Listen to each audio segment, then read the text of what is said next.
The Objective News Network? A Chinese bio attack?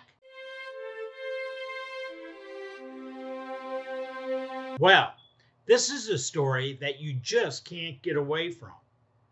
We have published several stories over the past few months talking about the true origins of COVID-19 and its subvariants that has killed upwards of 6 million people so far across the globe.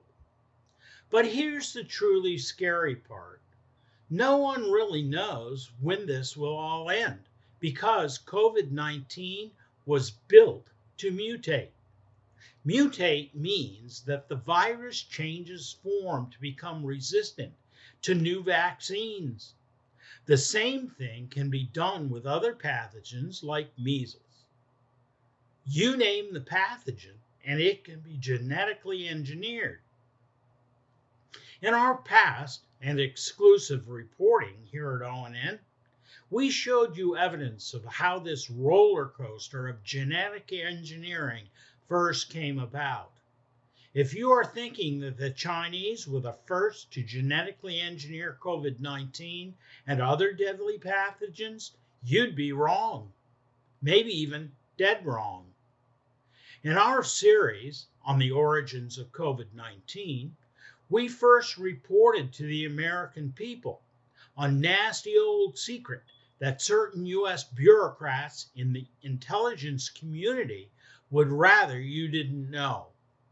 The U.S., in fact, was the country to get things really going when they used a State Department program called the International Science and Technology Centers, or ISTC program for short, to fund Russian laboratories, of course using U.S. grant money, to first develop fast mutating and incurable pathogens like SARS and measles. We reported that officials of the U.S. government itself knowingly violated the Biological Toxin and Weapons Convention, or BTWC for short, and a host of other laws to pay the Russians to do the dirty work for us way back in the 1990s. Thus, the only thing that's really happened is that the Chinese, probably with the help of their Russian friends, have caught up with us. A decades-old, incredibly stupid move by a few intelligence community bureaucrats has now killed over 6 million people with no respect for the law to create a problem that has now come to forever roost at our very doorsteps. Oh, by the way, the work with the State Department's ISTC program was helped along by none other than our own Department of Energy National Laboratories.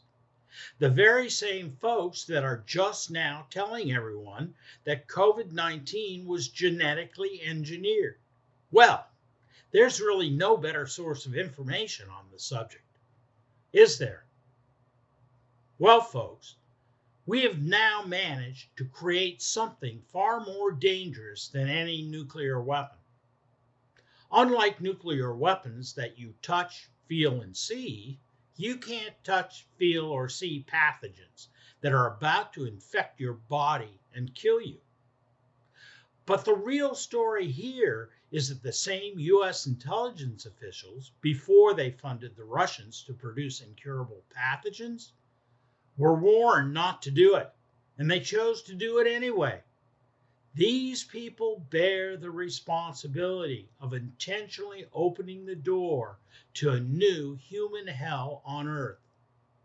Now, what do we do? The president has just affirmed his support for continued genetic engineering to, guess what?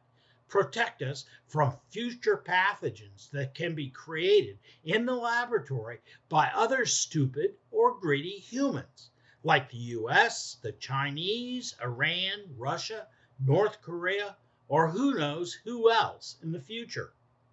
A great future to leave to all of the children of the world, no matter where they live.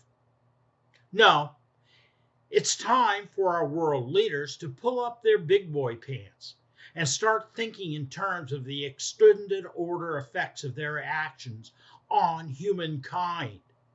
In the US, China, Russia, and other nations of the world, you must, even if we don't like each other, have to reach an enforceable solution that allows all of us to control the out of control roller coaster that the US itself started with the Russians and is now being continued by the People's Republic of China.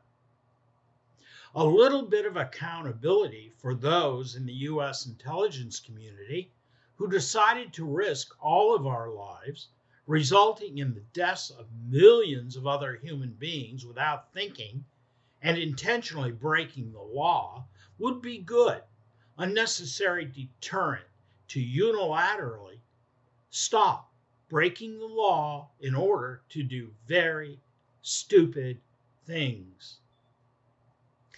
It is what it is for March 1st, 2023.